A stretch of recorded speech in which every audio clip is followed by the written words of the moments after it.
అయితే దీనిలో 11,000 మంది జనాభా ఉన్నారు. వీళ్ళందరూ ఎక్కడికెళ్ళాలి? వీళ్ళ పరిస్థితి ఏంటి? వీళ్ళ ఇళ్ళు, వాకిళ్ళు, వీళ్ళ ఆస్తులు, వీళ్ళు మెమోరీస్ కానీ వాళ్ళ దేశంలో ఇవన్నీ ఉంటాయి కదా! ఇవన్నీ వదులుకొని వాళ్ళు ఇంకో దేశానికెళ్ళిపోతున్నారు. అదే ఆస్ట్రేలియా. ఆస్ట్రేలియాతో 2023లో తువలు దేశం ఒప్పందం కుదుర్చుకుంది. అదే ఫిలిప్పీని యూనియన్ ట్రీటీ అన్నమాట.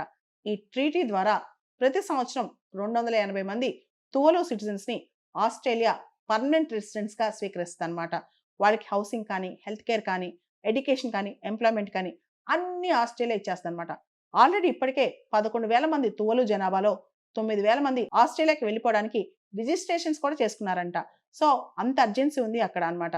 So, first phase, second phase వీటిలో బ్యాలెట్ ద్వారా తీస్తున్నారు. అంటే ఫస్ట్ ఎవరు రావాలి? సెకండ్ ఎవరు రావాలి? ఎందుకంటే అందరూ ఒకటేసారి మైగ్రేట్ అవ్వాలని కోరుకుంటున్నారు. కానీ ఆస్ట్రేలియా అందరిని ఒకటేసారి అకామిడేట్ చేయలేదు గదా! కాబట్టి నెమ్మది నెమ్మదిగా వాళ్ళని తీసుకెళ్తున్నారనమాట. అంటే తువలు జనాభా ఇప్పుడు వాళ్ళ దేశాల్ని, వాళ్ళ ఆస్తుల్ని, వాళ్ళకున్నయి అన్నీ వదులుకొని ఎళ్ళిపోతున్నారనమాట.